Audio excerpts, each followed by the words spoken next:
Welcome to the Peak Performance and Peak Satisfaction podcast with Master Executive Coach Sherry Gregoff. Sherry helps business people perform better, get rewarded handsomely, and actually enjoy their work. After having her own career turnaround, she now helps other high-powered business professionals experience the same. Join the movement to work differently.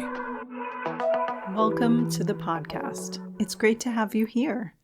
If you have ever worked through an illness and wondered why you can't just take this sick day, this episode is for you. It's time to reassess your own sick day policy and start honoring your health over FaceTime at work.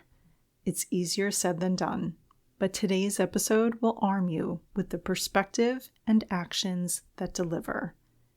Before we jump in, I want to shout out one of my clients who had a win in this area. Here's the quote from her. Now that I left that job, I recognize that I spent so much time on what I built there, only to now watch it die on the vine. I could have left at 5 p.m. and taken sick days, and in the end, it wouldn't have mattered. I will never bleed my work for someone else again. Everything I do now is for me. This client had left a job after years of putting it first in her life. Realizing it was just not worth it helped her orient her priorities for right now and the future. It was a painful wake-up call, but incredibly valuable.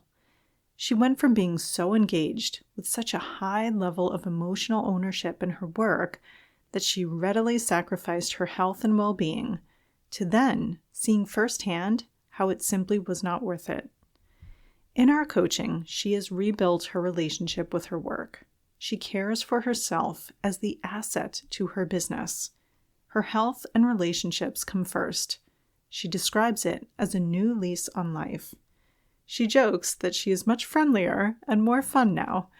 She can really be present in her personal life and socially too, rather than the ball of stress that would show up, still preoccupied by her work. She recognizes and takes joy from simple pleasures that she previously would skip to invest more in her work, or would simply be too distracted by work to notice. All that's changed. This shift took place within working together for 3 months. She knows now that her health comes first. That keeps everything else in its place and keeps her operating at her best.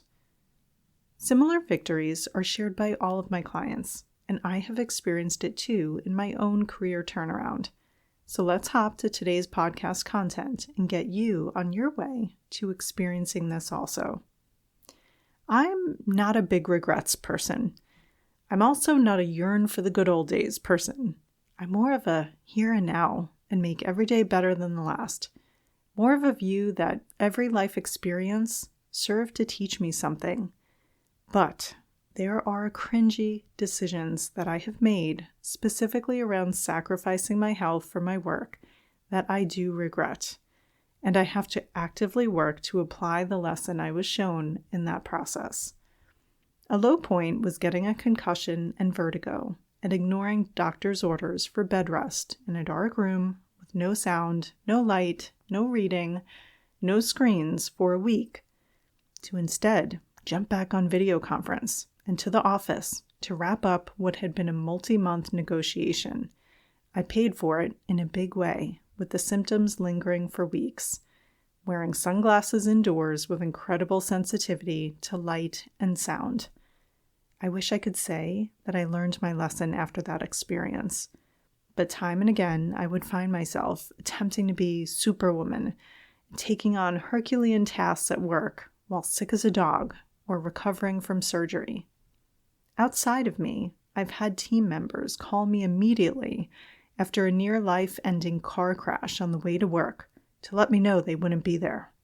I may have been the next call after 911, and maybe even before their spouse. I've seen people attempt to drive to the office in a blizzard, only to land in a ditch on the side of the road, and decide from then on that it's not worth the risk to get in the FaceTime. Many of us fall into this routine of thinking our work is critical and that we are critical to our work. As business people, generally speaking, we won't be saving someone's life at work today. But the way we act when illness, injury, or accident threatens our normal routine would have you fooled.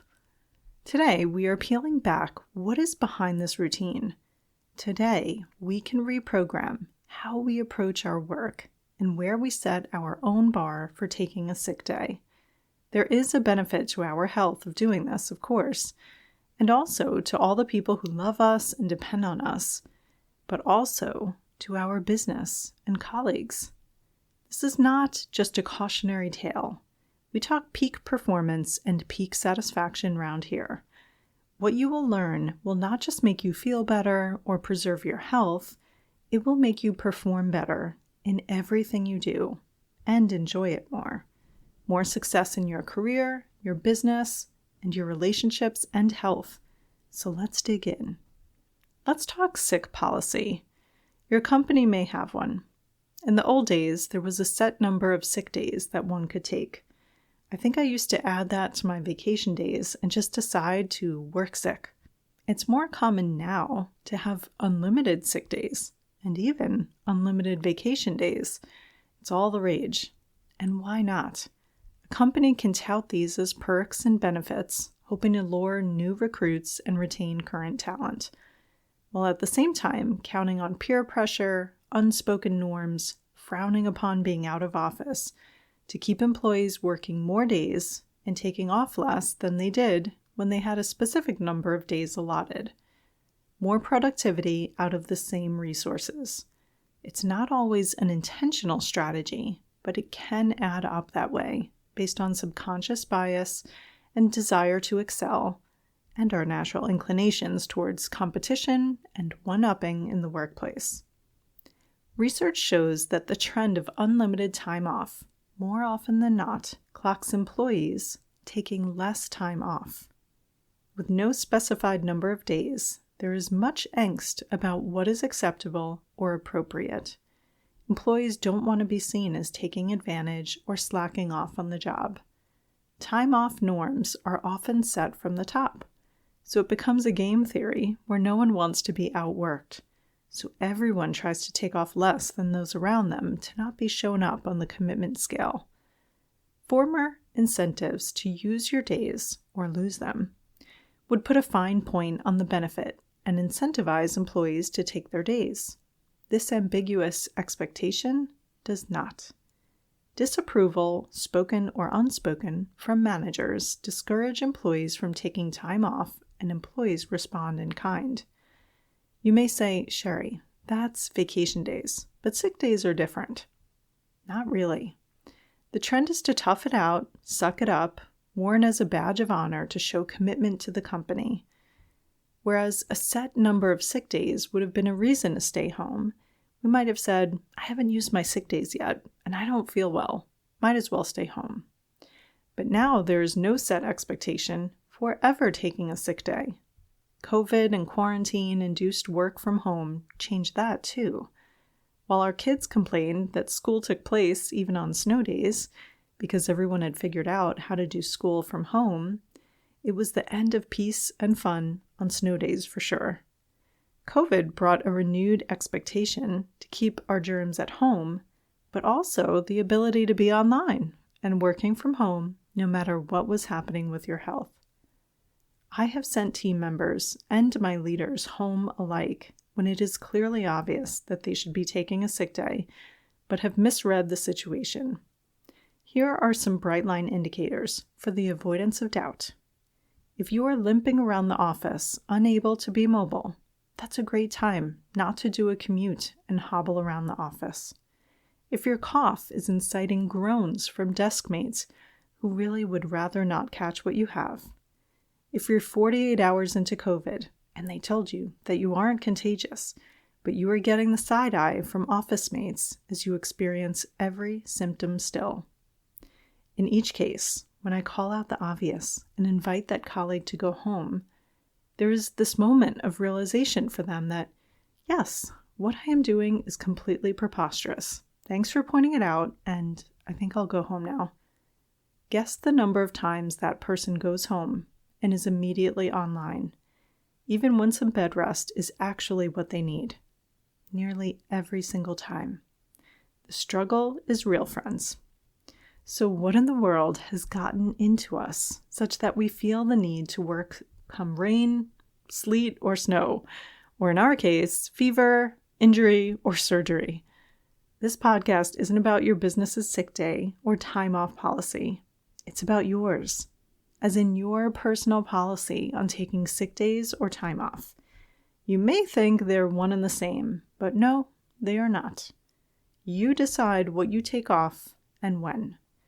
We may tell ourselves, we couldn't possibly. That's just a story.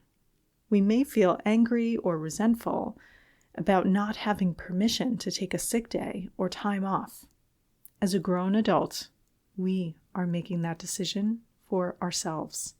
So today, let's re-underwrite your own personal policy on when you take off and empower you to make that decision with intention. I had a client say to me this week that as he works long hours, foregoing time with his toddler, he knows that if he doesn't make a change, he will regret it.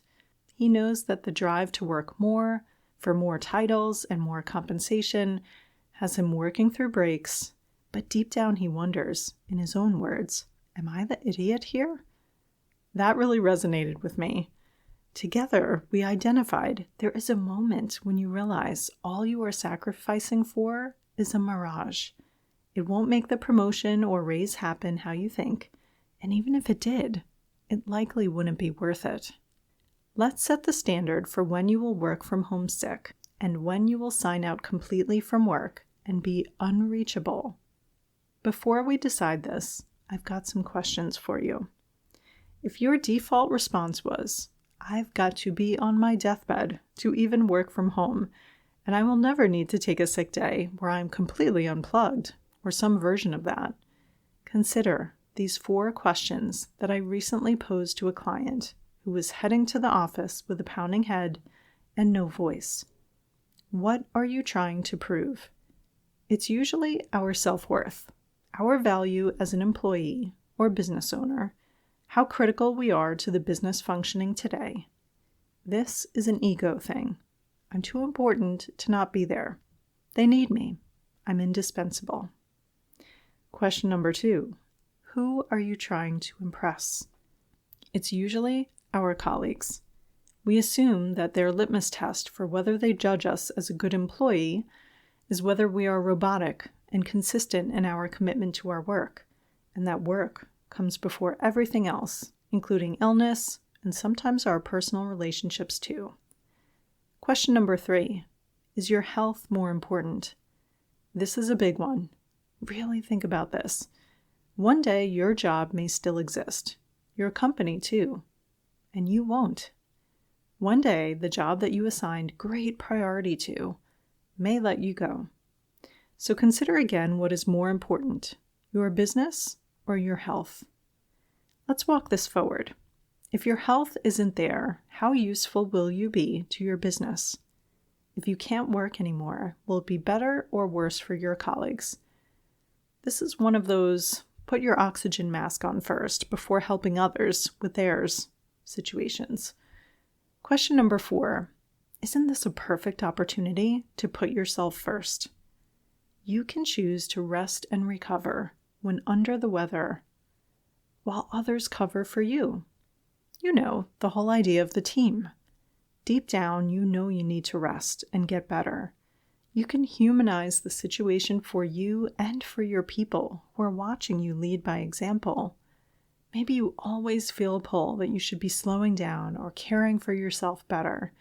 Sometimes sickness shows up as forcing our hands to do so.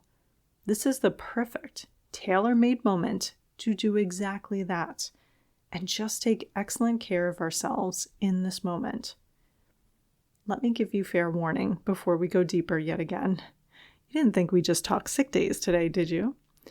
There's always a problem behind the problem, a bigger root cause that has us making the decisions and taking the actions that we do.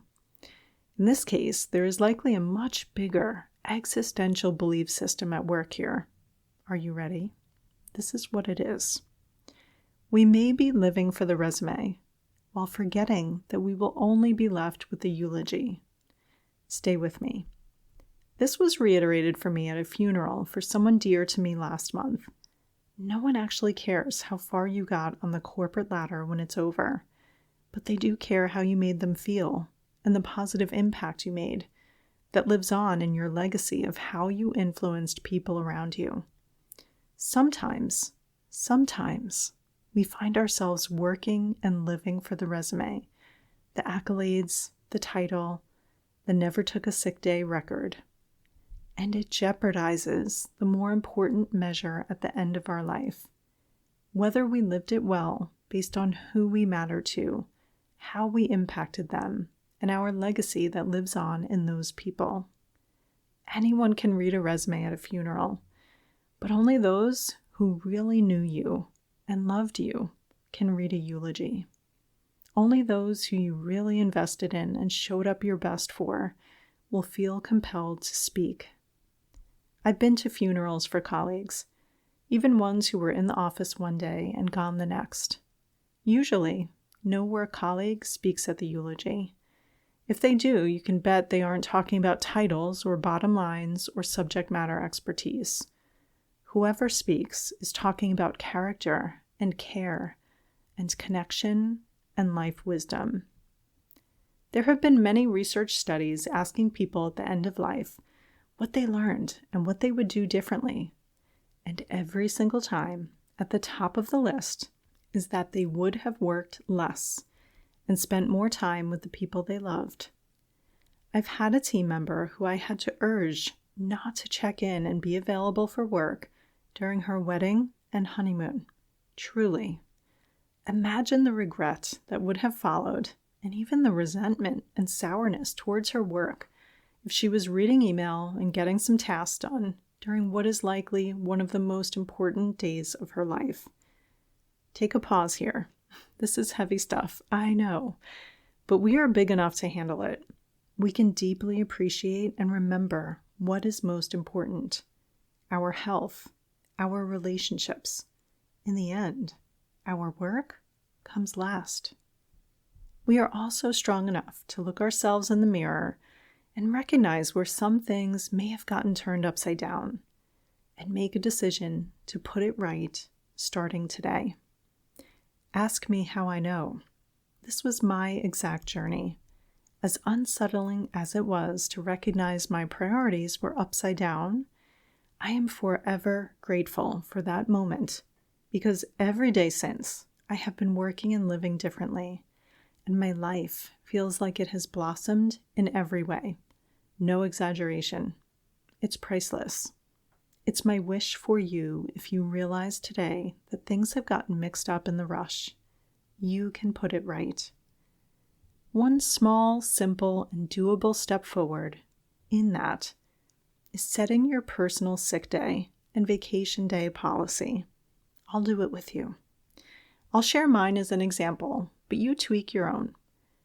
Write it down on paper or even better on your phone so you can reference it as needed in the heat of the moment, like when you're in the middle of the multi-month deal and you want to be there to close it.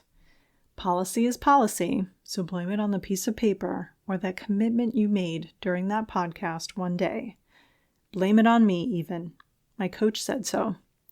Later, you will be happy you honored your word to yourself. First up, the personal sick day policy. If I am sneezing, coughing, with congestion, sore throat, or cough, I will not infect my colleagues in the office. I will take naps and rest to speed my recovery at home, checking online or taking a call within set limited hours from home that add up to far less than a regular workday. If I am injured or in pain such that I can't walk or sit properly at a desk, I will not go to the office. If I can sit comfortably to work from home, I will. But I will meticulously honor instructions to ice, elevate, or otherwise rest my injury to speed my recovery. If I am recovering from surgery, I will honor instructions to heal and unplug from work to do so. We may need to add here for when we are caregiving for someone else who is sick. Let's give this a whirl.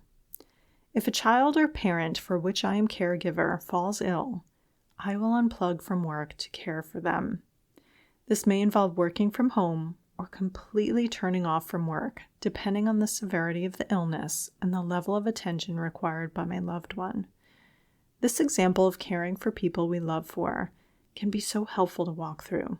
I have never regretted abruptly leaving work to handle a death in the family, a fall of an elderly parent, a car accident of a spouse, an injury on the playground, or an allergic reaction of a loved one. That feels like integrity and alignment for me. I invite you to extend the same courtesy to yourself now. If you weren't an unbreakable superhero, like we may pretend to be, aren't you worth stepping away from work to care for? You are, my friend. Ask anyone who has been laid off from a job whether they regret not putting their health ahead of the job. That is some deep regret. I'll share 3 real-life regrets that shook me straight on this topic years ago. One business professional had their elderly parents overcome by tears when she said she was leaving her high-stress job because they were so relieved after worrying for many years that she would die from cardiac arrest at her desk from the high stress. One business professional, while being celebrated at retirement, was thanked by her colleagues for always putting the business ahead of everything else in her life, a sentiment shared with positive intention that rang true in a gut-wrenching way as she reflected on her divorce and relationships with her now grown children. One business professional, after retirement, was on holiday with extended family who remarked to him that they hadn't seen him present for them in this way for the entirety of his illustrious career. We can learn from our own regrets and those of others and decide to think differently about the situation and choose the best actions for us with intention. This feels like a good time to revisit our personal time off policy next. Once again, I'll start with mine, and you can tweak it for you. I take time away from work for vacations each year, ensuring it is spread out for breaks at least once a quarter, even if I have no grand travel planned. I lean on my team to cover me so that I truly recharge during these times. I have an emergency protocol to be reached in an emergency, but otherwise, I do not check mobile devices or laptops during this time. I take time off every weekend to enjoy the people I care about and be truly present without a mobile device as another appendage stealing my attention or keeping me preoccupied.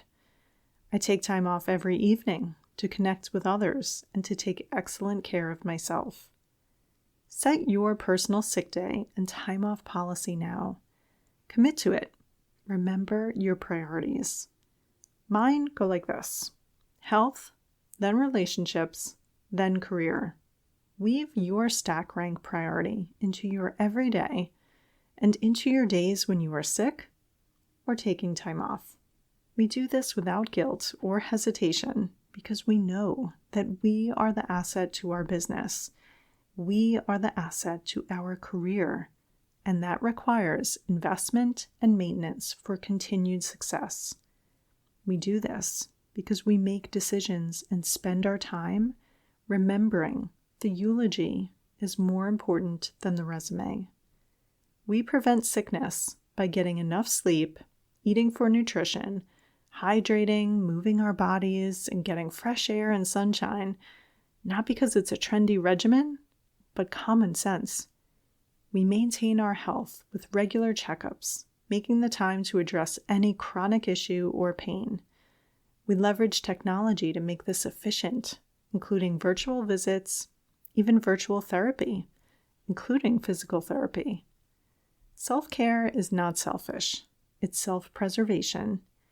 If you take measures to maintain your car or your investment portfolio, and you're skimping on maintaining your own well-being, you can make it right, starting today. Just imagine how you will show up in your work, at home, and in your community if you consistently took excellent care of yourself. It's time. You decide, and then you honor your word to yourself. Until next time.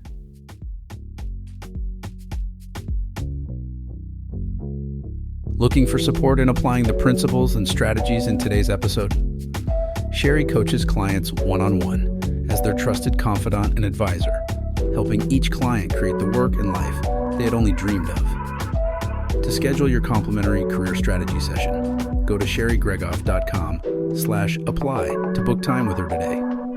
It's one simple step that can change everything.